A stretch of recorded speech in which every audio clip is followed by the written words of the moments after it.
the lane. 15-10. Touchdown, Chargers.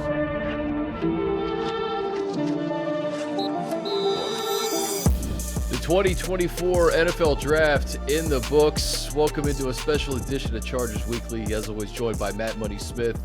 Money, a lot has transpired since I left Topgolf in El Segundo with you. What a draft for the Chargers. I think a lot of teams could say that right afterwards. Everyone's happy with the selections and kind of the future of their franchise. And we truly won't know in 2 or 3 years as to, how some of these guys develop and turn into NFL players. But I think Joe Ortiz did a heck of a job in his first year as general manager, really shaping out this roster, addressing needs, and getting potential starters on day 3. That's the key. You always want to come out of the draft with 3 starters. 3+ is what pretty much most teams say. Can we get out of each draft with 3+ starters? And I have no doubt that they got out with 3. I mean, those first 3 picks, those are starters. Those are high end. It's the best offensive tackle in the draft, the best prospect we've seen in about a half decade. It's the best linebacker in the draft, the one that coordinated the defense for Jesse Minter and Jim Harbaugh to the tune of a national championship. And it's it's a wide receiver that's got more juice than anybody on the team right now. So certainly you're talking about, 3 players that are going to make an immediate impact. I know everybody's already talked about it. It makes too much sense that, Junior Coulson's going to be the starting middle linebacker, and he's going to be the green dot. He knows the defense too well. He's been in it, for multiple years through multiple playoff runs to a national championship. DJ said it on the broadcast, and it was, he's right. He's like, it's going to be weird having a rookie come in and telling Khalil Mack and Joey Bosa and Derwin James what they're doing and explaining the defense to them. But that's what it's going to be. And man, to me, that was the steal, right? That to me was like the steal of the draft. And I thought for sure it was going to be Blake Corum. Everybody was talking about Blake Corum. That's the range. We figured he was a third down back, and we know how much coach likes him. But, I think he was floored that Coulson was on the board there. And that's I know we can get into all the picks, and there's so much to get into, but that's the first thing that jumped out at me. Well, DJ, nobody's better than DJ at this. And in his top 50, he had McConkey, I think, at 30. He had Alt at 8, but, a bunch of quarterbacks in front of him. So, the 5th overall prospect of the draft. And he had Coulson inside his top 50, and he goes at 69. And like you said, it addresses a need. And it just checks that box of knowing Jesse Minter's scheme, being able to call the defense. The familiarity, I think, is huge. And we'll get into some of the guys that they selected and just the connections to Jim Harbaugh or some other coaches on the staff. But, Buddy, we were doing the pod on Thursday during the draft. Like, we were in like the early 20s, I think, when we started. And wide receivers started to fly off the board towards the end. They did. Xavier Worthy. Keon Coleman went on day 2. Xavier Legette went with the last pick. So they started to fly off the board. And we talked about Ladd McConkey on Thursday. And I mentioned the fact that when Keenan Allen was here, that fit didn't make as much sense. But now that Keenan Allen has departed, you bring in a guy who can get open at a moment's notice, who's fast, who did so many things with the football in his hands at Georgia. And the Chargers really wanted him because they moved up to 34 to get him. So you get the best tackle in the draft, and then you get a weapon that I think is really tailor-made for Justin Herbert, someone you can rely upon to get open. You know where he's going to be at all times, and he can also do things with the ball in his hand. Yeah, I just want to make sure I had it because you look at the 20s, right? 23, Brian Thomas. 28, the Chiefs jump up to take Xavier Worthy. Then you have Ricky Pearsall go at 31 and Xavier Legette go at 32. So now your run is on. And then, as you mentioned, you start day 2 and it continues. And it's Keon Coleman. And this is where you credit Joe Ortiz and Jim Harbaugh for just saying, no, we got 4 receivers in the last 5 picks.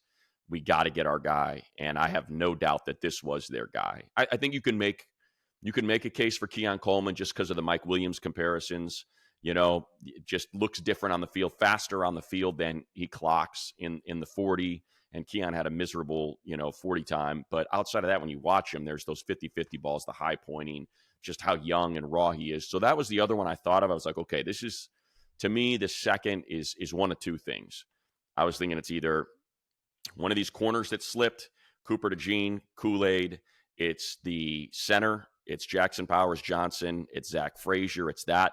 Just lock up the offensive line, or it's the wide receivers. And as soon as they traded up, I knew that's what it was. I was like, okay. Yeah. I thought it might be A.D. Mitchell. I was like, is that where are they going with this? But it's definitely wide receiver. And I think that's sort of what we were talking about in the last pod. It's not about pick 5. It's about the 9 selections that they have and what do they come out with the draft with. And who would have guessed after picking Joe Walt at 5, if I were to tell you, hey, they're going to come out with 3 bites at this apple, at this wide receiver apple. Of all the positions they draft, wide receiver is going to be the one they take multiple players at, 2 corners, but they end up getting 3 wide receivers in a Jim Harbaugh, Joe Ortiz draft. Because I think people, and look, you don't know what their board looks like, and people were, giving Joe Ortiz flack for saying Joe Alt was the best player available. They were like, he was really best player available. And he's like, yeah, he was our, and now I think you see it. You see that Ladd McConkey was the best player available with Junior Coulson on the board, with Edge Cooper on the board, with Jackson Powers Johnson on the board, Cooper to Gene, these players that slid. McConkey was their best player on the board. And so they took him. And in the 3rd, Junior Coulson was the best player on the board. So they took him. And in the 4th, Aboigbe was the best player on the board. So they took him. And especially in the 7th, that's where it really, I think, was crystallized and became clear.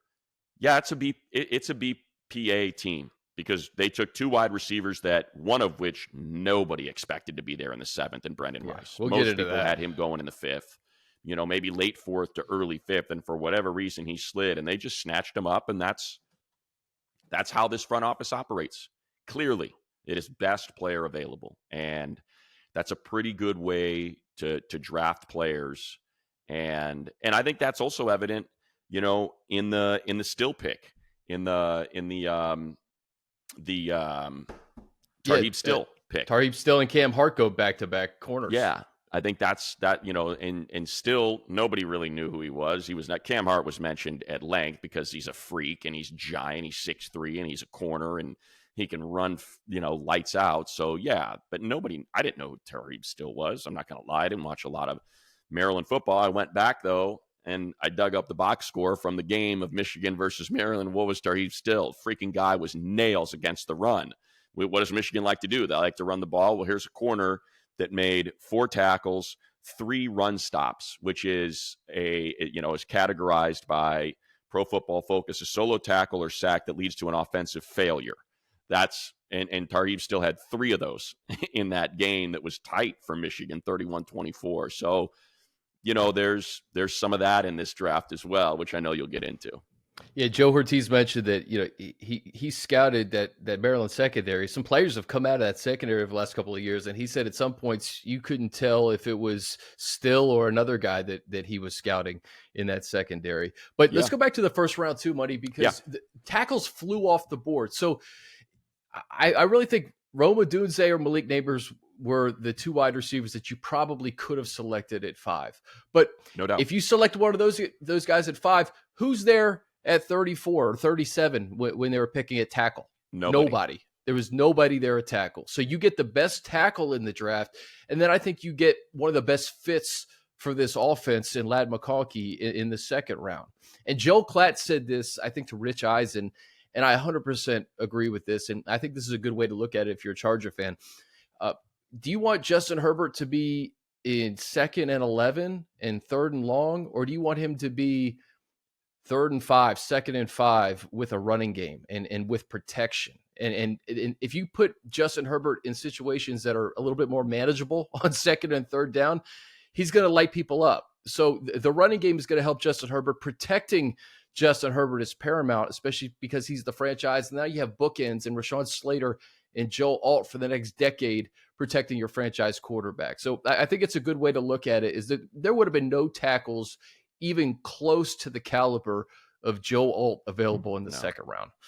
No, I think, you know, you can play the exercise out multiple ways. One is like that, you know, that look, Joe Alt's you got the number one tackle in a draft, a blue chip prospect that pretty much anybody that covers the draft describes as can't miss, as the highest floor player perhaps of any position in the draft. He and Marvin Harrison Jr. The floor is just so incredibly high. You cannot visualize either of those players not at least being just rock solid, average to above average NFL starters. And the ceiling is so high that they could end up being the best player at their position. After that, so that's what you take with your number 5 overall pick, the number one guy at his position at a premium position. We get the number one guy at the premium position. Not, you know, Marvin Harrison Jr. went right before you, so you were picking perhaps behind who you had as the number one guy, but instead you get number one at a premium position. Behind him, you get a wide receiver that is anywhere from 5 to 7. That's pretty much where Ladd McConkey was coming in. And like, to me, I'm a big believer in this. And it was sort of one of the things that we, you know, discussed last year when they drafted Quentin, which I totally understood the pick and the traits and what you saw. I just, you know, when we were talking about it and going into that draft, what did we mention? We said, hey man, give me the route runner. Give me the explosiveness. That, to me, that is a better projection of NFL success than any trait a wide receiver could have. Better than a 4.2 40, better than 6'3" and can move, you know, and is an athlete. Show me the guy that's got the footwork, that understands how to get in and out of breaks, that creates separation, that makes himself available with a wide target for his quarterback.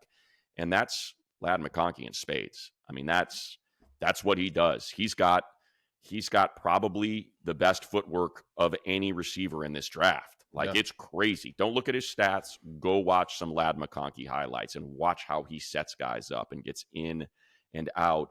And, you know, so why did he slide then? You know, why did a guy that Matt Harmon came on here and described him as Tyler Lockett, knowing how, you know, impactful that guy is and how many teams would line up to have him as a wide receiver? And I think that's interesting because Tyler plays on the outside, even though he's a smaller guy.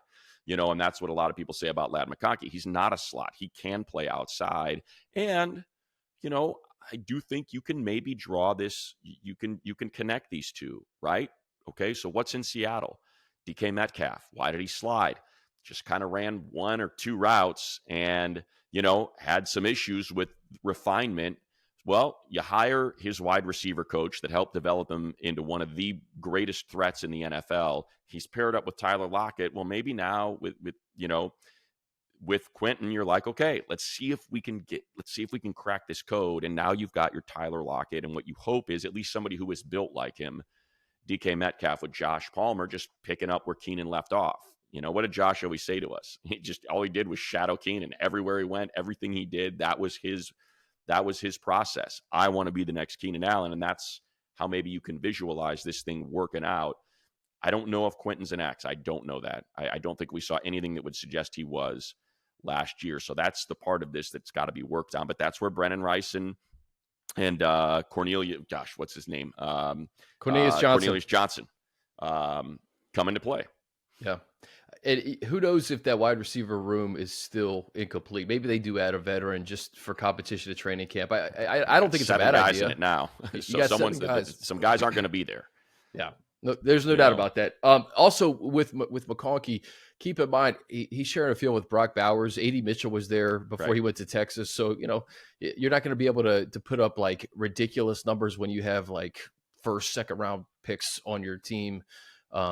Over the last couple of years. So I was quick before we move off of Ladd, Chris, I do want to add, because Jim Harbaugh said it, and I think this is super important. It's route running, but it's also transition. And it's that transition of catch point. And we talked, again, this goes back to 2 pods ago with Matt Harmon. What do you view as we were talking about Roman Wilson, and I can't remember who else we were talking about, but just, I think it might've been Odunze. Just snatching the ball and immediately transitioning. You know, do you have those solid hands at that catch point, and can you immediately transition into a runner after the catch is secured, and how fast can you do that? And that's one of the things that everybody brought up about Brock Bowers, is how incredibly elite, unlike almost all tight end prospects you see. The way that guy transitions from catch to run after is better than anybody we've seen. And that's what Jim Harbaugh said about McConkey. He's like, hey, when this guy gets the ball in his hands, as soon as it's there, bang, it is on. And that's when you plant that seed and you all go and you watch some highlights and some film of some games of Ladd McConkey, that's what you're going to see. It's just that catch, and then boom, he's off in a different direction. He recognizes where he needs to be to make the play as explosive as possible. All right, before I forget, I can't tell you how many comments I've gotten about your George Karlaftis podcast. Yeah, I'm getting requests like it's a DJ now. They want a Ladd McConkey, they want a Ladd McConkey catch, and they want you to still keep George Karlaftis in the play. So I don't know. Think about that. Let me try to get my head around it. I'll try to get that at the end. Yeah, that's think about that. Sure. Well, and by the way, I'm projecting that because, and we're going to find out here in the next week or two. I won't be the least bit surprised, and I'd love it. I would absolutely love it if it's Chiefs Chargers to start the season on NBC on Thursday night. I know they have Buffalo, and I think they have Cincinnati as well, if I remember right. I think. No, they definitely don't, because they do. I think they have Cincinnati at home, and I think they have Buffalo at home. Exactly right, because the Chiefs do. Yeah, I think so, because we have the Patriots. And we have who were last place in the East, and we have the NFC North or the AFC North. So it'll be one of us three. But anyway, that's why I was doing the call on Karlaftis. Nothing against the great Greek from Purdue. You know how much I love Purdue players. But I was like, you know what? I could totally see us opening on Thursday night. Get the Harbaugh, Mahomes versus Herbert. That just thing get it out of the way. Needle. Start with that. You know, what a way to kick off the season. You know, with two of the great football coaches, just real football guys, you know, and two guys that have a ton of respect. You'll get that shot before the game of those two guys just chopping it up, you know, talking football. And that's what's going to be interesting. Is I can't wait to just see the Jim Harbaugh with other head coach conversations, just how different they are, how different each one is. But I could totally see he and Andy Reid just getting along famously, because they're both just total football junkies. Yeah. I was at the Chargers new practice facility on Friday, getting a tour with Joe Alt and his dad, John. And I got to talk to John a little bit, who spent 13 years with the Kansas City Chiefs. And he's over the moon for his son. And just to be able to, you know, he's going to put on that powder blue. He said, I've already switched over. We're good in the old household. So it'll probably be a fun moment for him to go to Arrowhead and see his son beat up on the team that he used to play for. That interview with Joe is airing today on CBS this afternoon and KCAL tonight. So check that out if you're listening to this on a Sunday. But buddy, let's keep rolling here. Third round, Junior Coulson, hand in glove fit. Like when Sanders still went off the board to the Commanders, I was like, oh, that would have been nice. That would have been nice in the third round. But you realize that Chris Jenkins was still there and Junior Coulson was there, and then Jenkins goes off the board to Cincinnati, and you're like, okay, well, there's still some guys. Blake Corum's there, Junior Coulson's there, and they get Coulson. They fill that need at linebacker. They get the green dot guy who knows Jesse Minter's defense, and the one highlight for me throughout the weekend were just these phone calls with Jim Harbaugh. Our the Chargers video team did just an incredible job of capturing all the calls and just seeing how animated that war room was. We have a clip. I'm going to throw it to this. Steve and Melody and Junior Coulson with Coach Harbaugh. Hello? Junior. Yes, sir. Coach Harbaugh calling. What's up? How you doing? You ready to be a Charger? Yes, sir, I am. You already know it. I You already know it, man. Come on now. I already know. Let's make it happen. Who's got it better than us? Nobody, man. Nobody. Let's make it happen. Oh, it's Yes, happening. sir. It's happening. It's happening right It's now. happening. Right It's now. happening right now. You're ready to watch on TV. You there with your Yes, mom and sir. dad? You got Melanie or Yeah, Steve? yeah. Right there? Yeah, my mom's right there. Let me say hi to Melanie. Let me see. Hey, it's Coach Harbaugh. Hi, Coach Harbaugh. Hi, Melanie. How are you, Coach? I'm great. So happy. You We excited? are too, Coach. Yes, sir. We love California. Super excited. Oh, Hey, good. Coach. Hey, Steve. How we doing? Hail to the victors valiant, hail to the conquering heroes, hail, hail to Michigan, the leaders and best. Hail to the victors valiant, hail to the conquering heroes, hail, hail to Michigan, the champions of the West. Go Blue.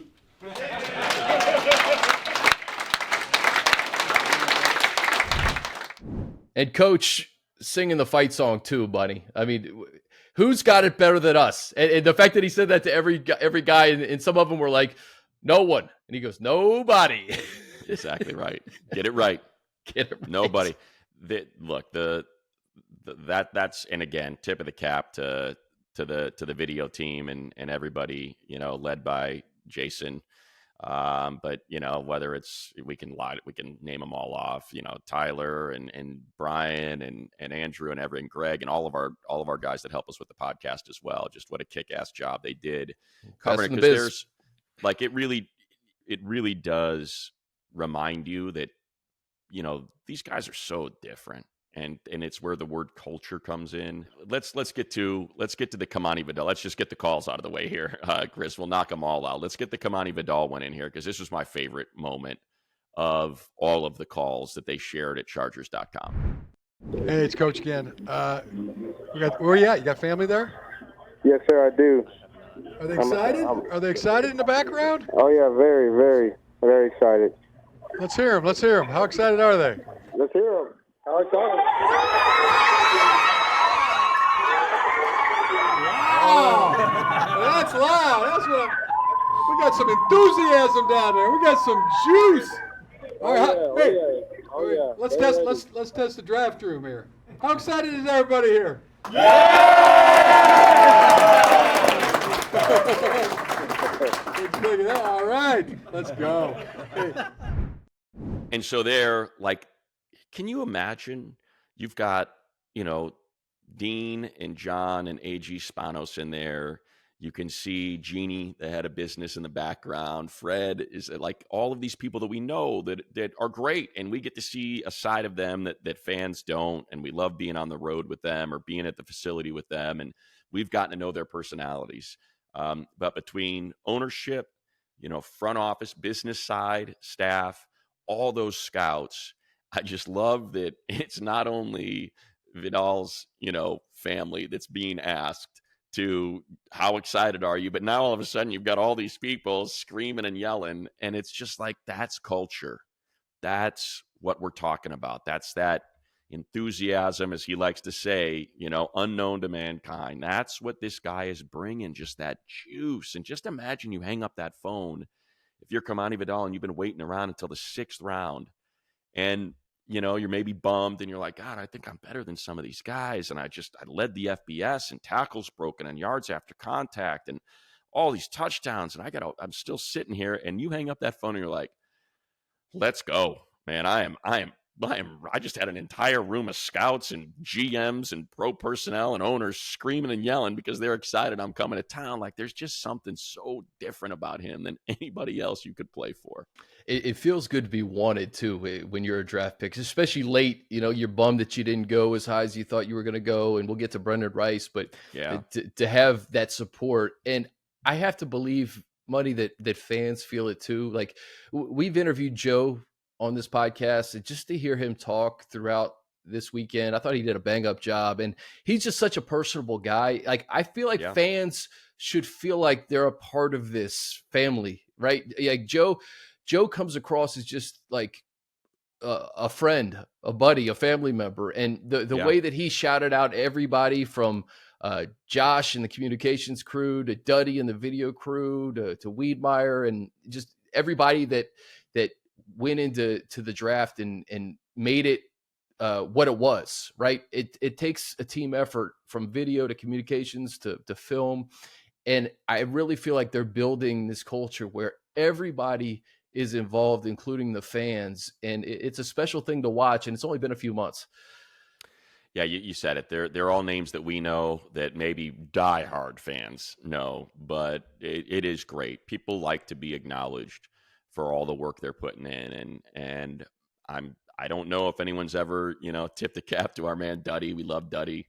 He's one of the great just energy guys. You get on a plane after a win, he gets on, he starts barking, and he's awesome. And so to get, in this big moment where you have a huge presser that a lot of people are paying attention to, Smitty, we love Chris, who's always there for me. We go on the road, and I'm a bit absent-minded and can be a total mess, and I'll forget a sweatshirt or a polo. It's too hot, and all I brought was this sweatshirt, and the booth is right in the path of the sun, and I'll give Chris a call and be like, "Hey, dude, Smitty's got you. Can I get a polo, man? Can I get something? I am cooking up here, and I don't feel like sweating my brains out for 60 minutes calling this game." And people that we appreciate and that we rely upon. I love that Joe made sure to reach out. And Chris, by the way, is the guy in the video with Joe, giving him the number one, who's probably about the same. I think I might be a little bit taller than Smitty, but just to put it in perspective, I'm clocking in a little over 5'10" here. To see, he looked like he was 4'2"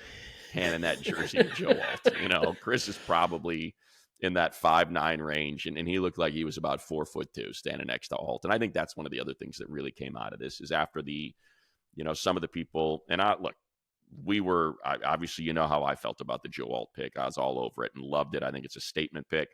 But for all the incoming that the organization took, that people, for whatever reason, decided to air their grievances with me and my mentions, I'm just someone who's projecting what I think is going to happen and what I personally would like to see happen, whatever. But, yeah, I got a lot of it. And I think now they recognize, now when all these people are like, my God, look at this human being. Look at how big. And you were able to stand next to him and walk around the tour. And you're like, that big and that athletic with that, bloodline of a guy that played for decade plus as a tackle in the league. Okay, now we get it. Now, if you want to bet on one guy, you want to bet on one guy to come out of this thing, I have no question. That's the guy I would put my money on.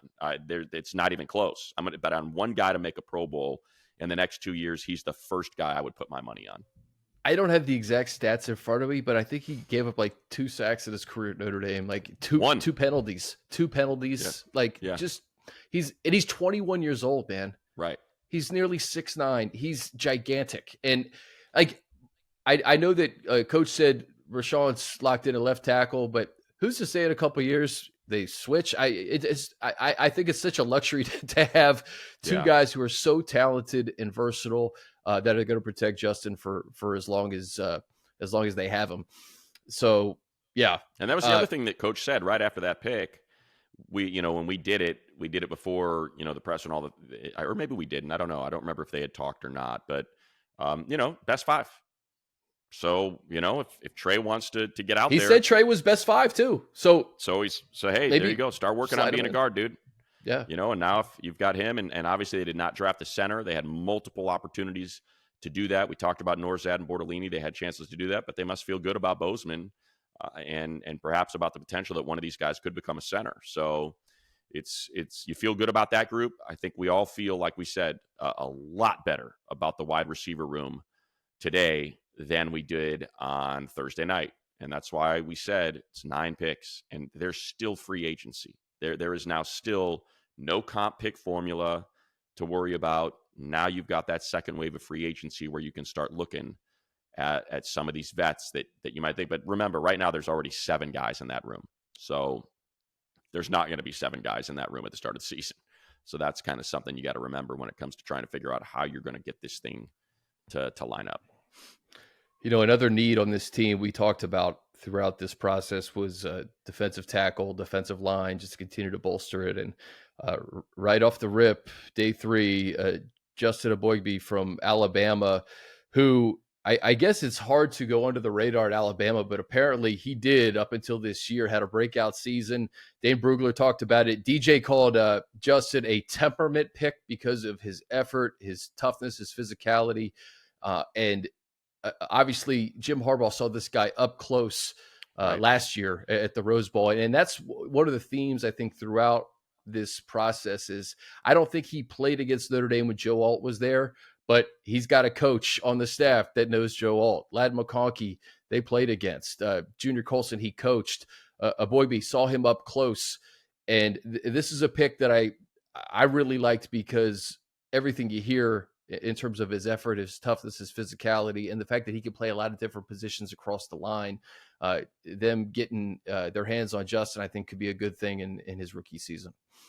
Yeah, I think one thing that's jumps out to me from Junior Coulson, Justin Aboigbe, and Ladd McConkey is you're talking about, and this is something you hear through the draft process, and I think some people don't quite get it. It's like, whatever, but do you love football? In the NFL, you have to love football because, man, it will beat you to a pulp. Your body is going to take a pounding. And if you don't love it, that's going to catch up. It's going to catch up in your willingness to turn plays down or your willingness to get back out there after injury. Are you injured or are you hurt? Yeah, I'm hurt, but I don't feel like playing because I don't love football, man. This is a great opportunity for me to make a lot of money in a very small window, but it's not something that I love. Look at those three guys, right? Ladd McConkey, back injury, coming back from that to get back out there and fight and get on the field to try to win a national championship game. Justin Aboigbe, just a horrible, just tragedy in his life and losing his brother, and also a neck injury that some people thought could be career ending. Through all of that, realizing how much he loves football and just wanted to get back on the field. And this is not going to be career ending. And Junior Coulson, who he said played with one hand was completely broken. The other hand had two broken fingers, and he's going out there, two broken bones, and he's just tape them both up. We got a national championship to win. I think that's like, those are important guys to, and then Joe, and then even the other, like we said, Joe Alt. Listen to that guy. Watch those promotional videos. Listen to him talk about dominating and what it means to him to go out there and how much he just loves it and the camaraderie and that room and what it means, to him to be one of those fingers on that glove. Like, there's a very common theme in a lot of these players. And I think the idea of some adversity that also plays a part in, hey, these are, and look, football is an adversity sport. The majority, you have to be, you got to have a little something going on in order to be willing to do what these guys are willing to do, just in general. But that is something that jumped out at me from a character standpoint. That there was that connection between a number of these picks. You heard Joe Ortiz say, best player available for the Chargers, right? These are the traits that they were identifying to the toughness, the competitiveness. And, I think you're 100% spot on when you talk about fighting through adversity and some of the things that Coulson and Aboigbe have been through on the field, off the field, to really have that translate with the Chargers is going to be huge. And, you talk about the defensive line for the Chargers. You got Khalil. By the way, I saw Khalil and Morgan Fox courtside at the Laker game last night. They were in the mix. Nice. Caleb Williams was there, the new Bears quarterback, but I saw he had Morgan and Khalil had better seats than Caleb. But that defensive line, coming together, the mix of veterans and then, guys who they have drafted the last couple of years. Where do you see Aboigbe fitting in across this line? I guess we'll find out. Competition. He's a big body. I'm just pulling up his measure, 6'5", 292. He's a big guy. And he had a great grade in that game. Had 14 key plays that he was part of in the playoff game against Michigan. Was out there for 52 snaps, 28 against the run, 24 in a pass rush. Like you said, this was his first full year as a starter, and you watch the highlights from this year. All 7 of those sacks. Some of them are explosion plays where he just sheds the guy right away. Some of them are, just fight through it. Never stop until a beat after the whistle plays where he does not let the play die, thinking that maybe someone's just open and downfield. No, he kept with it. Another sack. The thing also that I noticed is they line him up all over. He's lined up his nose. He's lined up his 3, 4-eye, 2-eye, inside the tackle. He's lined up wide as a 6 outside the tight end. So very similar to Thule and Joey, where now Jesse Minter's probably like, yeah, this is my guy, man. We can put him inside. We can put him outside. We can mix this up on the front with Morgan Fox and, with Aboigbe, with Thule, with Bosa, with Khalil, where you don't know where it's coming from. And that's one of the things about Jesse Minter and him in the McDonald defense as well, is you don't know where it's coming from.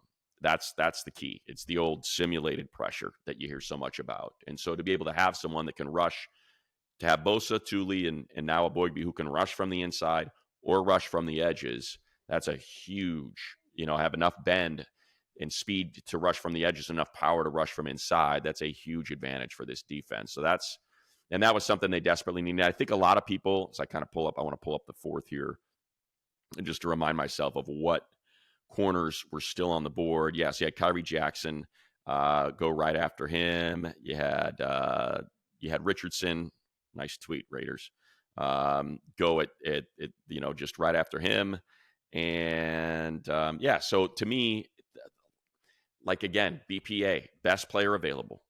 Yeah, we'll figure it out with corner, but nobody is higher than a Boygby right now for us, and it also happens to be a position of need.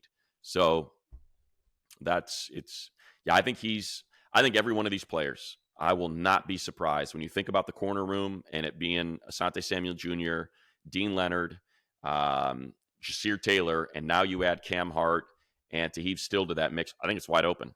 I wouldn't be the least bit surprised to see one of those 2 fifth-rounders out there. Christian Fulton, I forgot as well. So, yeah, chances are it's going to be Asante and Christian.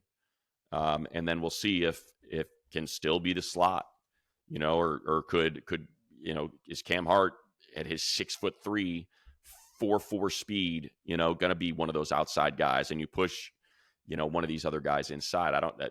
Because I know they did say that Still had inside-outside versatility, so maybe he's the starting nickel, but it's going to be fun. It's going to be a competition at every one of these positions, and I think you're going to see a lot of these young players play immediately. As Jim said, competitors are welcome. Taheeb Still and Cam Hart, the next 2 players off the board, both corners. Still from Maryland. Michigan played Maryland, and this is just the advantage that I think this coaching staff is going to have going into next year is seeing guys up close and personal in the Big Ten, and then having guys that you've coached, right? So Junior Coulson comes in, Jesse Minter coached them. Cam Hart comes in, safeties coach Chris O'Leary coached Cam Hart at Notre Dame. I think he was a freaks list guy too. Bruce Feldman, freaks list guy, right? 6'3", 202. Yeah. So with Cam Hart, we're talking about all the traits that translate. I believe that he played wide receiver, if I'm not mistaken, to start his career, similar to a Richard Sherman like Jim Harbaugh comp. And then you talk about Still. Ortiz said that inside-outside versatility, being able to play outside, also being able to play nickel. This is going to be a competition, and I wouldn't be shocked if one of these guys gets substantial playing time this upcoming season immediately. Yeah, I mean, so why does a freaks list guy slide? And that's, there's different reasons. There's traits guys. There are, which is what he is. He's a traits guy. At the same time, he only allowed, I think, 1 or 2 receptions over 25 yards this past season. So, but, they talk about, what's the issue? There's a little bit of stiffness there, a little lack of fluidity, got a little handsy. It was kind of all those sort of things that will knock you down. But that's what coaches are for. That's why coaches get paid. Coach them up. Here's a guy, like you said, and I want to make sure I get it all right. But here's, like you said, someone who's coming in a legitimate full 6'3". I don't remember what his wingspan is. I do know it's freakish though. It's a freakish wingspan. He just didn't have the ball production at Notre Dame. Yeah, the PBUs and the INTs aren't there, but he's a guy that comes out with an elite grade from this past year from PFF, and again, you know how I feel about their grades. It's the last thing I look at, but as I'm pulling it up, it's certainly the one thing that jumps out at you, and that's so you're basically Still as the production guy, and Hart as the traits guy. That's what you took. Still had great production numbers, and Hart has the traits. So why not take one of each in the 5th round, and let's see what you can do. And again, that's in addition to what traits guy, Dean Leonard, and someone that we've seen play pretty well when asked to start and play some snaps in Ja Taylor. So now you feel a lot better about that corner room, and you didn't have to use a first. You didn't have to trade down and take a corner and add that first pick or whatever. And who knows what was available to them. Some people say that the Jets wanted to jump up to number 5 and that was there and that was a possibility, whatever. They get the number 1 tackle, set the tone, And I think, based on what their evaluations are, where we thought some of these players, this still, I think, is the only one that, and Johnson are the only two that you really were like, okay, maybe they reached a little bit, but they're higher on the Chargers board than anybody else's board, but everybody else is, Coulson was expected to go in the second, maybe high second. McConkey was thought to be a back end of the first, very, very high second guy, either right where he was supposed to go or you got a value there. Aboigbe, when you think about the production, I think that seems about right. There weren't a lot of interior tackles outside of those top players. Joe said they had some third round grades and maybe a couple second round grades on Aboigbe. So yeah, so there you go. And then obviously Brennan Rice, which we're going to get to, just incredible value in the 7th round.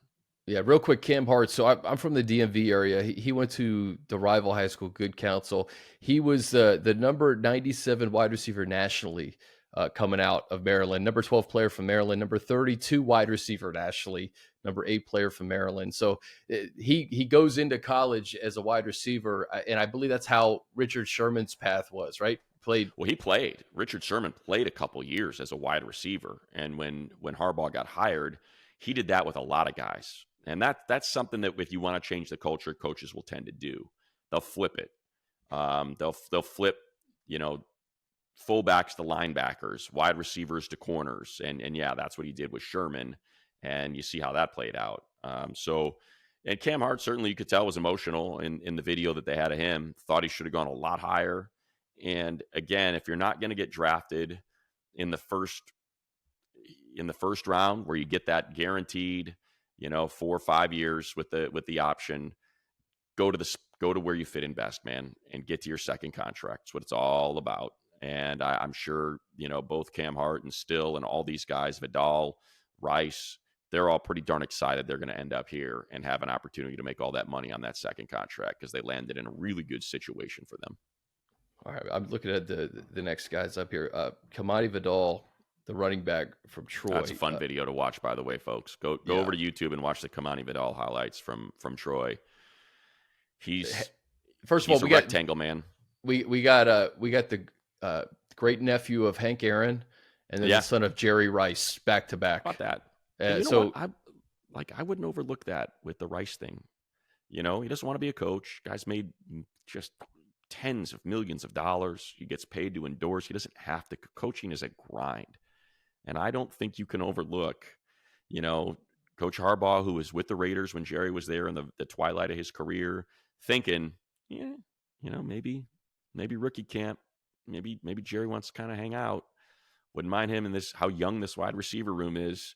See if you can get Jerry over there talking to Quentin a little bit, training camp, mini camps, not a bad deal. Hey, Jerry, more than welcome. Come out. You want to hang out and, watch Brennan. You're more than welcome. Doors open for you, man. I don't think, hey, John Alt, 13 years. You want to kind of come out and hang out with Dev and Nick Hardwick and watch your son? We'd love to have you out there on the field. Free to come on out here and, chop it up. Just hang out. And if you see anything, just weigh in. Go ahead. I don't think there's anything wrong with thinking that could be also just a fringe benefit of those two guys.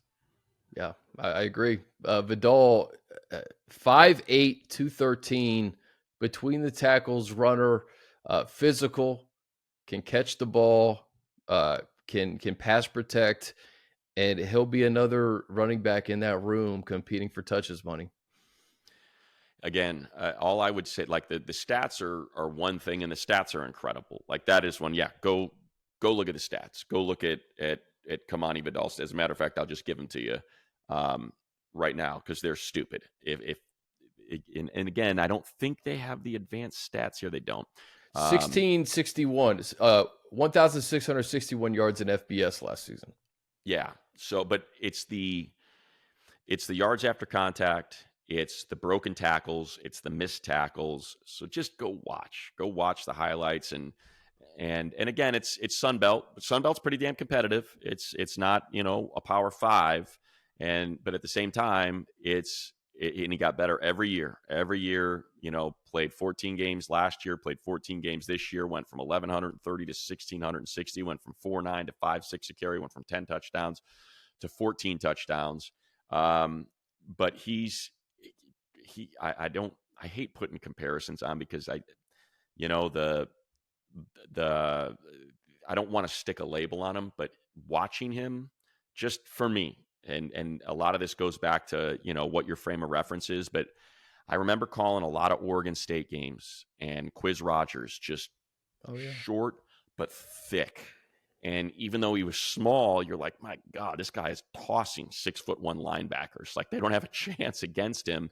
And he's just so low to the ground, and that lateral quickness and that jump cut ability, that's what jumped out at me. And I don't know if he has the same, I don't know. I don't have it in front of me. I don't know if he has the same explosiveness as Quiz. Quiz was explosive. But he's got receptions. He's got, receiving TDs. He's got, that's all there. So there's a lot. That to me looks like a guy that's going to stay. That's not a sixth rounder that's, hey, let's see if we can sneak him through on the practice squad. I'd be very surprised if it wasn't, because look, that's a stacked room now too. Elijah Dotson, we know what they thought of him and through training camp last year. Obviously, Isaiah Spillers might be younger than Vidal for all I know, because he was the youngest player in the draft 2 years ago. And Vidal's a 4-year guy. So it's possible that Isaiah Spiller's still younger than him. But to me, that's going to be a hell of a camp battle. Which one of those guys is the third back? Because you already got Ben Mason as your fullback. So you're carrying a fullback. They signed him and they want him. Jim Harbaugh likes playing with a fullback. So they're going to carry 3, and that's going to be a hell of a battle between those 3 guys, between Vidal, Spiller, and Dotson. Yeah, but Vidal, you talk about the competition level. We just had a guy leave from Western State who was with the Chargers for 7 years, and Austin Eckler, right? So competition necessarily, if you could play ball, you could play ball, and Vidal's definitely going to be in the mix in that running back room, which I'm just so fascinated by. We know Gus Edwards is going to be there. If J.K. Dobbins is back to form, we know what he is going to provide, and he could be really the dark horse in terms of just really breaking out and comeback player of the year type capability in an offensive line centric Chargers offense. The last 2 here, picks, real quick, Chris, I'm at the PFF page right now, the PFF Ultimate page. So this is what guy had 300 carries, right? 305 carries. We talked about the overall numbers. They have him with 1747. They have yards after contact, 1115, and that's not that big of a deal. A lot of times that can just speak to you don't have a great offensive line. So, you got somebody there and you're just kind of getting bumped off of them and you're trying to make something happen. So, but to me, it's this. Missed tackles forced on runs, 98. Missed tackles. That's not yards after contact. That's not a little, shed. That's, if that's to be accurate, missed forced tackles per attempt, 0.32, 32%. So, you're talking about a missed tackle forced on every third run. Like that to me speaks to strength, elusiveness, explosiveness, being able to work through arm tackles and stuff. And that's what you get when you're 5'8", that small, that elusive, and 215 pounds. I mean, my gosh, that is an incredible amount of weight and power to carry on a frame at 5'8". Best player available for the Chargers, as Joe Ortiz said before they drafted Joe Alt, and it goes all the way down to Vidal in the 6th round rather. 7th round, 2 receivers. We talk about Kamani Vidal in the 6th, Brendan Rice going in the 7th, and by all indications, everybody that we spoke to or who had a big board had Brendan Rice going in the 4th round. Maybe the 3rd round. I think Dane Brugler had him in like 105. I'm pulling up Dane's list right now. So he had Rice ranked as his, let's see, where is it? I'm looking right here, as his 18th receiver, 3rd to 4th round grade. So why did he drop, Money? Why do we think he dropped? I don't know. I think because the production's there, right? 12 touchdowns. That's there. And the yards per catch, 17.6 in the Pac-12. So that's there. My guess is probably, needs to shore up some route running. Like we said, that's something that is more valuable than anything. So here's weaknesses: average separation. Separation's important. It's what we talked about with McConkey. He's the best separator in the draft. Doesn't consistently play up to his size. Loses battles against physical corners. Below average on 50-50 balls. Accelerates well out of break. Tendency to get a head start and round select routes. Body strength to slip off the jam, but needs to develop his release techniques. Willing and aggressive blocker, but inconsistent in space. Never led the team in catches or receiving yards in any of his seasons. So there's the weaknesses from Dane. But at the same time, this is a 7th round pick. It's a guy who's 6'0", so he's 6'2 and a third. He's 210 pounds. He's got 9 5/8 inch hands. He's got a 78-inch wingspan. He's a 4.5 40 guy. And he's Jerry Rice's kid. And he put up 12 touchdowns for SC last year. So in the 7th round, you kidding me? Like that's someone that I would absolutely be willing to bet on. So. And then right after that, Cornelius Johnson from Michigan, somebody that Jim Harbaugh knows. The one thing that stood out to me is in hearing Chad Alexander talk about him, perhaps the best blocking wide receiver in the entire draft. So this guy's going to help you on special teams. If he can block, he has a job, you would think, and he'll compete in that room. I think Lance Zierlein talked about his route running, leaves a lot to be desired, but other than not that, a lot of production there. So not a lot of production, but you said it. The way you have to build special teams now is going to be different. You're going to get bigger guys out there. It's not necessarily just your smaller, fast corners that you want. You're going to start putting linebackers, bigger wide receivers out there because of the way that kickoff is going to work moving forward. So that's what that's kind of what you're speaking to there, Chris. Is that this is someone that's got a chance to make the team because of what he can do on the special team side. So, but now you got 7 receivers in that room. Right? Semi Fehoko, Josh Palmer, Darius Davis, and Quentin were already there. And now you add these 3. So that's going to be a hell of a competition. And who knows what happens in free agency. If there is a Michael Thomas or a Tyler Boyd or one of these guys where there's not a comp pick involved now that you'd be interested in bringing in and what that means for that room. So, and that's good. It's better to have it and not need it than to need it and not have it. So do we think of Joshua Palmer, wide receiver 1 right now? And Ladd McConkey 2, or flip it? I don't think of it as a 1, 2, or a 3. I just think of who can you put out there and how do they fit? Is Josh the X because he's been asked to play X when Keenan's out there and Mike's out and he's been able to excel at that? Is he the slot because that's sort of what he has done his first 3 years here is just shadow Keenan and be that big slot and try to replicate everything Keenan did? Where the majority of those, as the best slot receiver in the NFL, which is what Keenan's been for the majority of his career. McConkey to me is more of a Z. I think, he's not the biggest guy. He's 180 pounds. And sort of that was one of the knocks on him is that it's hard to put weight on.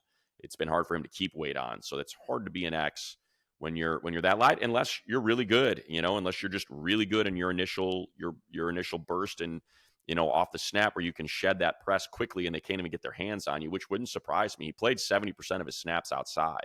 He can play outside. I just don't know if it's as a Z or as an X. And then can you work with – because, look, Quentin's built like an X. That's 6'3", 250 pounds, 15 pounds. He should be an X. He should have the strength. And with the explosion numbers that he has, the vert, the broad, the 40, like – that's all X. I don't know why it's not lining up. So it's perhaps coaching, mental, what he was asked to do.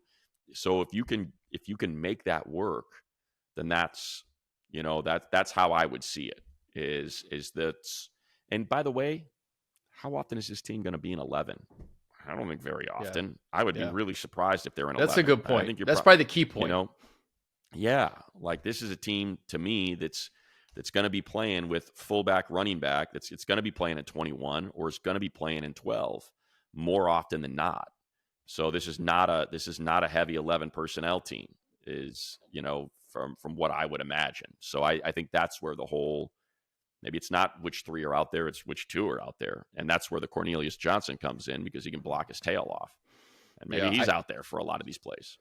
Also, I saw a video. If you go on X or TikTok or whatever, Quentin Johnson working out with Marvin Harrison Jr. This offseason and leading up to the draft process for Marvin. And that's great for him. Yeah. Get those X reps in, man. If that's what the team said and that's what they believe you can be and they can instill, because that's the thing with Q. It's not physical. It's all mental. It's all concentration and it's all confidence with him because he's fast enough. He's big enough. Here we are with the Stuart Smalley, right? He's big enough. He's fast enough. And gosh darn it, he should be catching these balls. So I think it's just for me, it's finding that right coach that can crack that code and say, all we're doing is we are just tracking the football over your head. That's what we're working on. Because you've got the speed. I mean, we saw it in the Green Bay game. He's wide open. He's beating the corner. He shook off the press. He's got 2 steps, and he just couldn't concentrate to haul it in, which would have been a win. And maybe the Jordan Love story is never written, because they're 3-6 at that point, and they don't have a chance to take off. And that's what we're talking about. So I think that's sort of the way because I had somebody when I had posted something on Twitter about now can we relax? Now do you see you take the tackle one and there has not been at the time when I tweeted, I was like, there's not been another tackle taken. We're picked like 65 and no other tackle has gone. Yet there's a ton of wide receivers that have flown off the board because of how deep the position group was. And that's what you have to do. All right, if we take our wide receiver here, which are we getting a tackle here? So that clearly was no. You're not. They're going to yes. It set the record for the most tackles taken in the first round of the NFL draft. They were gone. Teams were jumping up like crazy to get those guys. So, and when I brought that up, they're like, well, is he a wide receiver one? And I was like, it doesn't matter. It does not matter. Do you have the personnel on the field that you need to be on the field? Is he a starter? Put whatever number you want next to McConkey. He's a starter. He's going to get a ton of snaps because of the way he separates, the routes that he runs, and just visualizing him as a Keenan Allen type player for Justin to make himself available and be exactly where he's supposed to be with the separation he's supposed to have. The number one thing Quentin Johnson needs in year 2 is confidence. He just needs confidence. And this is the coaching staff and the coaches to instill it. And I said this on Thursday. Everybody was peppering Joe and Jim with questions about the wide receiver. And listen, they're good questions because Justin needs weapons. Excuse me. And he says, by the sound of all these questions, let's not bet against Joshua Palmer and Quentin Johnson too. And that's what I love about what Jim Harbaugh is as a leader, is he's always got his guys' backs, and he's going to try to instill confidence in the guys who are in that room right now. And let's not give up on Quentin. He was a first-round pick for a reason. He had all the traits. Right. He had some tough moments, but guess what? The entire team last year had tough moments. And you could point to a lot of different players who are still on this roster and who are no longer here that had tough moments last year in a season that I don't think anybody expected. Last thing about the wide receivers money, our producer extraordinaire, Andrew, just sent me this thing on Brendan Rice IG yesterday. I just want to read it real quick. Yesterday, I began to drop 4 rounds from where I was supposed to go. Today, I laid my brother to rest in Dallas. He was at a funeral yesterday, trying to mourn, but also waiting for a phone call. I don't know what happened to me to drop, but I'm glad God gave me the ability to focus on him. And I felt as though God, as well as Keith, brought me back to my faith. Now the journey up the mountain once again, you will feel my pain. So you have a motivated player coming in here who doesn't have to go far. And he talked about throughout this process wanting to play for a guy like Coach Harbaugh. He gets his wish. Yeah, it is so much more important to go to the right situation as a 7th round pick than the wrong situation as a 3rd round pick. I fully believe that. Football is so circumstantial, and careers at every position have been made and ruined based on fit and coaching and how you're used and what you have around you. So let me just kind of pull up, if you go in the 3rd to Carolina, or you go in the 3rd to New York, or you go in the 3rd, and I'm not trying to take shots at those quarterbacks or anything, but I'm just saying, let's say you're going in the 3rd to Pittsburgh, or you're going in the third to just pick any of them, Baltimore, or you're going to go to a place where they're stacked at wide receiver like Tampa, where they already got Mike Evans and Chris Godwin, or you're going to Cincinnati where they've already got, Jamar Chase. Like, hey, man, this thing's open. There's competition, and you got Justin Herbert throwing you the football. There are going to be opportunities for you to catch the ball, and that's what it's all about. It is all about opportunity, circumstance, the ability to, like I saw Joel Klatt talking about how everybody's wondering what the Falcons are thinking. He's like, what about what Michael Penix is thinking? It's a guy who's 23 years old, is the most pro-ready quarterback in the draft, and he's got a GM and a presser saying we could let him sit for 4 or 5 years. And I'm like, 4 or 5 years? I'm ready to go now. Like, I'm the most pro-ready of all these guys. I've got 5 years under my belt. I wish we had 20 minutes to talk about that pick, by the way. Yeah. So it's just one of those, like, that's the thing with Brendan Rice is, hey, you're going to have opportunities. You are going to have opportunities to play, and we've seen it. We've seen late round picks and undrafted free agents become great players. It's not out of the ordinary. So I know for certain I'm sure they're very happy that they were able to take him and get all that value. And that's going to be a heck of a competition, man. It's because they're not all going to make it. They're not carrying 7 wide receivers. So the one I'm interested in, because you want to talk about playing with fire. So you got one of the best returners in football, in Darius Davis, but how much can you use him as a wide receiver now? And with the explosiveness and elusiveness of Ladd McConkey, does that become a battle for a spot? Is Darius Davis in trouble despite having this incredible rookie season as a returner?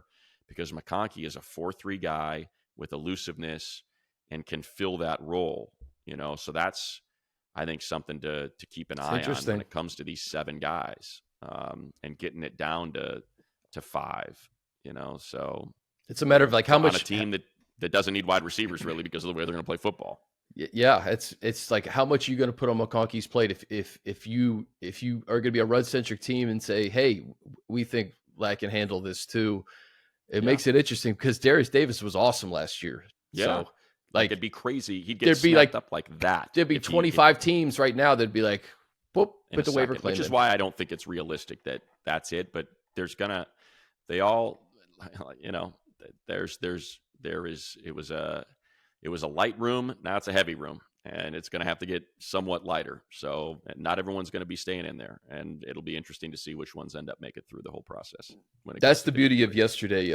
We were with Alohi Gilman on Thursday, 6th-round pick, got a second contract with the Chargers, and his advice to the rookies were, you come in, listen, now it doesn't matter. The pick you were, the round you were selected is all out the window. And we've seen guys, we talked about Austin Eckler earlier, undrafted guy, Alohi Gilman, 6th round.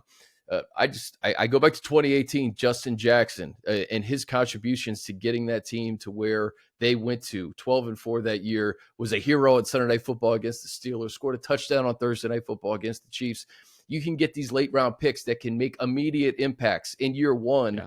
And Brendan Rice and guys like Cornelius should take heed and know that, hey, we have a chance now to make an impact. And Jim Harbaugh is going to play the best players who are the most competitive that buy into what he's selling.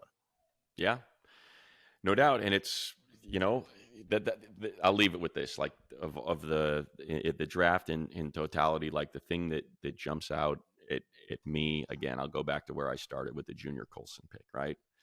Like, imagine saying, hey, would you like to spend the money on Kenneth Murray and keep Eric Kendricks around, or I'm going to give you Junior Coulson? Which one would you rather have? Like, it's crazy to think that's how impactful this guy is going to be, that you would take him over Kenneth Murray, who got an $18 million deal from Tennessee, Eric Kendricks, who's been one of the best linebackers, middle linebackers in the leaders in the NFL for the last 10 years. And it's like, no, give me number 25. Give me Junior Coulson. That's who I'd like to see leading a team with Derwin James, Joey Bosa, and Khalil Mack on the same field as him when they take the snap. I want that guy to lead that unit. Like, that's how exceptional a player they got at that position.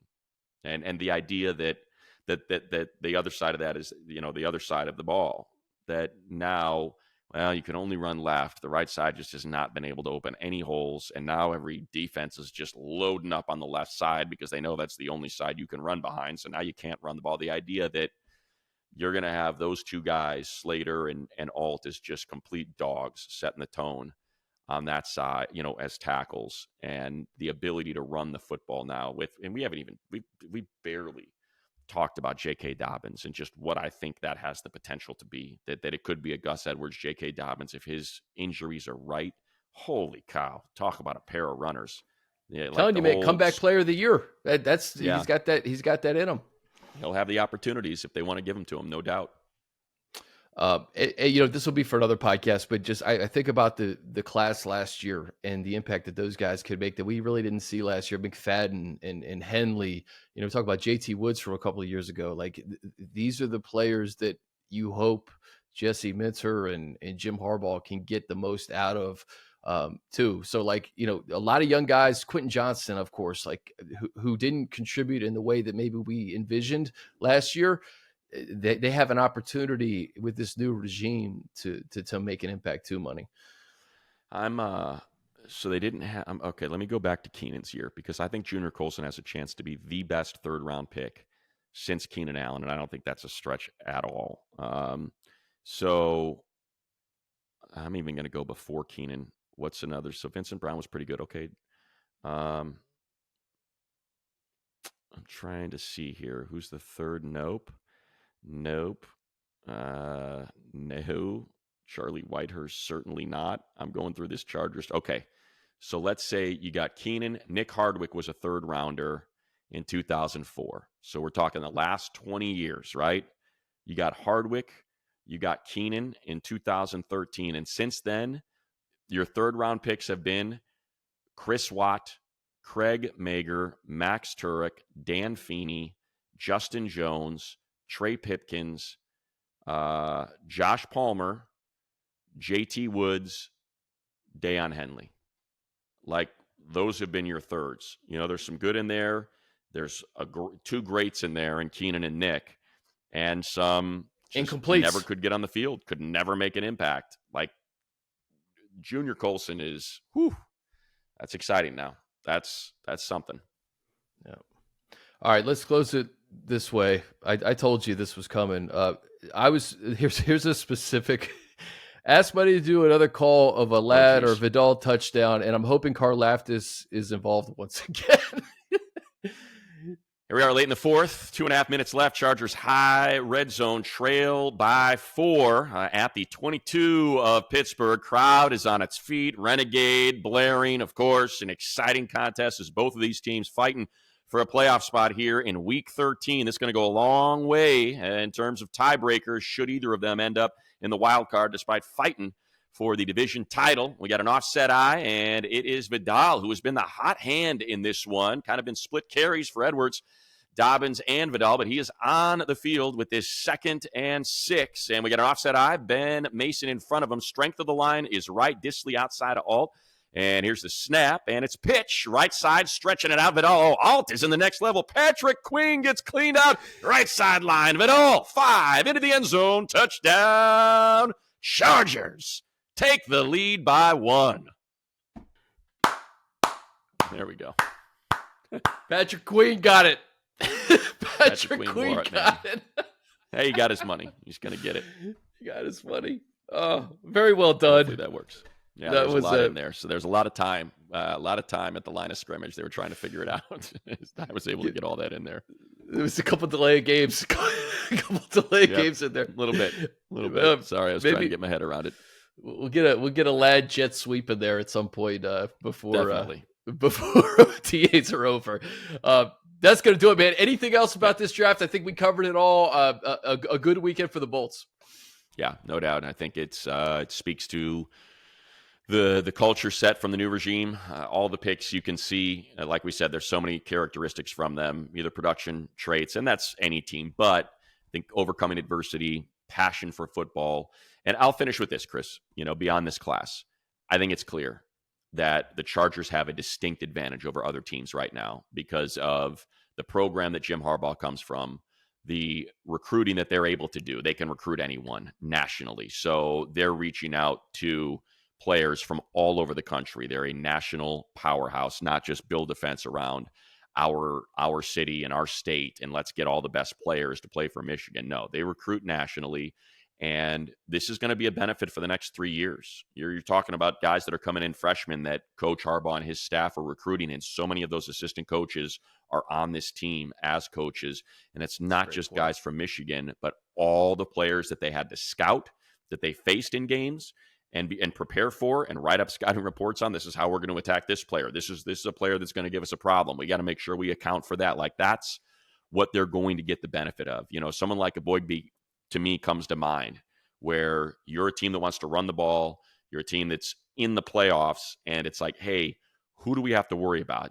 Dallas Turner? Yeah, you got to worry about Dallas Turner. Terrion Arnold, Kool-Aid are great, but don't forget about a Boygby. This guy makes big plays in big moments. We cannot allow him to derail us in this game. Like, those are the things that they're going to benefit from with this staff, not just Jim Harbaugh, but all the coaches that he brought in who are expected to recruit, who are expected to advance scout. And that's going to pay dividends, not just in the 2024 draft, but probably in the next 2 to 3 at least, because of their familiarity with these guys. Money, it's late April, and I hate to do like prisoner of the moment stuff, but just the juice and the bounce that I think fans have with Jim Harbaugh here, it's different, man. It is unlike 100%. anything I have ever seen since this team moved up to Los Angeles. And just the excitement level, I feel like fans feel like they're a part of it. And just watching the identity of this team take shape, the culture of this team, it has to be a thrill for you knowing that you're going to be calling games this year with Jim Harbaugh as the head coach. Yeah, I mean, I'm glad you mentioned that. So yeah, this will be, because as we're at past an hour and 10 minutes now, this will be my last point. You hear it all the time. Coaches say it, and too often it's lip service. Be your authentic self. These guys will see through it. There is no one more authentic in the NFL than Jim Harbaugh. The guy's wearing a plaid shirt with a plaid suit jacket, no gel. His hair's all weird looking when he's doing his press conference. He gets out, he meets Joe Ald. He's got these goofy looking pants on, and he's pulling them up, and and he's grabbing John and Joe and like, hey, let's do a height test. He's just so authentic. And the energy is so authentic, and just the excitement, you can feel it. It's like, it's not manufactured. It's it's all train of thought, and it just comes to him. Like, is it? What is that? Do I hear people in the room? You got a lot of people in the room. Is that what I'm hearing in the background? Yeah. I got a house pack. Well, are they excited? Let me hear them. Like, it's all authentic, and I think that's they say it. Coaches say it all the time. You have got to be authentic. You cannot pretend to be somebody you're not and try to be this, I'm going to throw the desk through the wall guy, and I'm going to, dog cuss you, if that's not you. And it's why Phillip Rivers is so beloved by this fan base, because he was his authentic self, and he never allowed anybody to change him. And that's Jim Harbaugh. He is his authentic self, man, and he is different than anybody else. And it's awesome. It is awesome to have. Yeah, we're thrilled for the fans, and thrilled for us that you get to cover a guy like Jim Harbaugh, who's won at every level, and I feel like he's got a lot to prove, and this staff is really come in with this like home focus of, okay, we're coming, like we're coming for the AFC West, we're coming for the AFC. I don't know how long it's going to take, Money, but enjoy the ride if you're a Chargers fan. Yeah, that's the key. Enjoy the ride. He's a football guy. This guy is a competitor, and he loves football, and that's what he wants to do. He wants to coach football. He wants to get these guys to be the best they can be, and he wants to compete, and he wants to dominate. And you can just see it. That's what he's all about. Football. And that's, it's going to be exciting. It's going to be, and we'll be doing this, in a couple of weeks, talking rookie camp. So cannot wait to get that going. Yep. Thanks for hanging with us all weekend, guys. For Money, I'm Chris. This has been Chargers Weekly. We'll see you this upcoming Thursday. I'm sure we have some surprises up our sleeve for this upcoming podcast. But appreciate you guys listening. We'll see you next week.